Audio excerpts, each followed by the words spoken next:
Alan tried today. I was just looking at my drink can, and it has a Uncg Greensboro School of Health and Human Sciences on it. You can't really see it on camera, and you can't see what I'm drinking either, which is probably good. But anyway, I'm excited, also because of the cup, but because we have a special guest who came all the way from New York via Kentucky, and now he's here, and he's a new dean. Let's introduce him to you right now.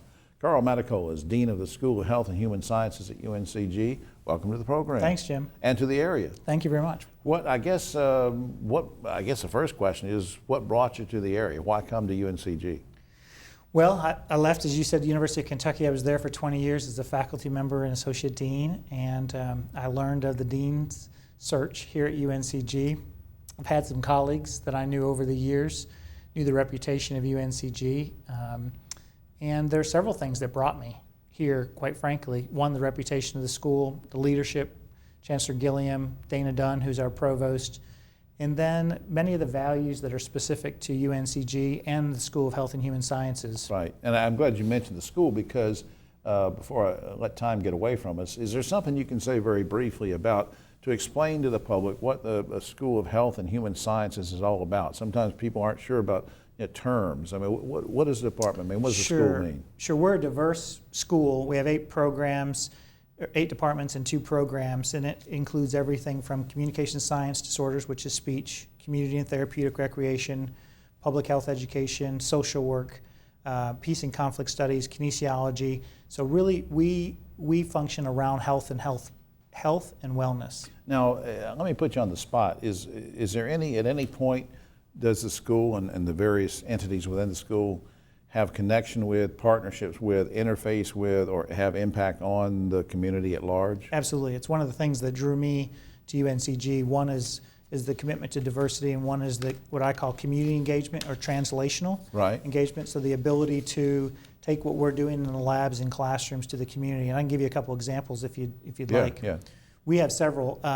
One that I can think of, I went to a talk a few weeks ago with our social work students, and it was doctoral students and master's students who are working with the GC STOP, the Guilford County solution to the opioid problem. Right. And they basically are doing problem-based interventions and harm reduction, education, and are available to provide services to individuals. And you guys are involved in that. I just think that's great. We are. It's fantastic.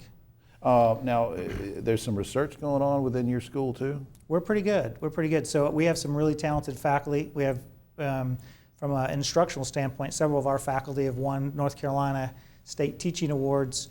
We are the #1 school or college in the University of North Carolina, Greensboro, for funding. We had almost $10.25 million in grants and contracts this year, which is a record for us. So it's really a nice coup. You know, when Frank Gilliam, Chancellor Gilliam's been on the show before, and we've talked off camera too about the importance of making sure the students are ready for the workforce.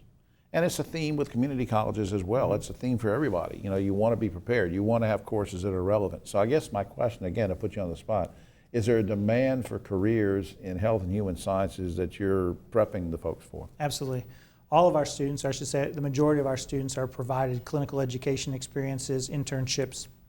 And to answer your question more specifically, the health professions are one of the fastest growing and have the greatest need if you look at projections out for the next 5 and 6 years.